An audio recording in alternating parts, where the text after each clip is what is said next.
households. Today, the bank downgraded the UK's growth forecast for this year and the next, with Mr Carney saying a lack of clarity about the UK's future relationship with the European Union is holding back investment and consumer spending.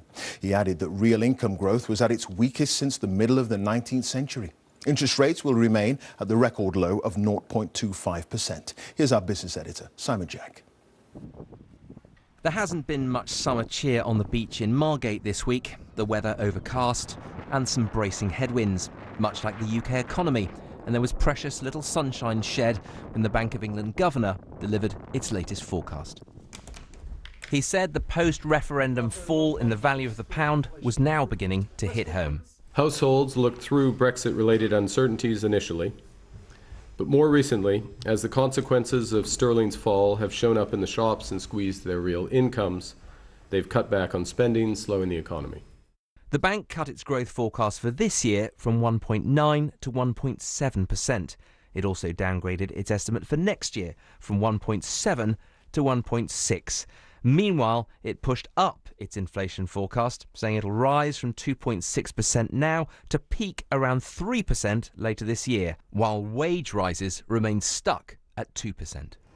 That widening gap is being felt in Margate. Price of food has definitely gone up. Butter, cheese, bacon, I've noticed those things have gone up.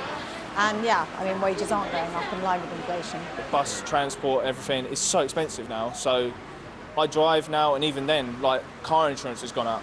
That's just getting ridiculous now, £140 a month. You can't afford it, you know. For the same amount of money, you're getting about 2/3 of the goods that you used to be, so we're cutting back all the time. So in another year's time, I'll be sitting here, a little skeleton.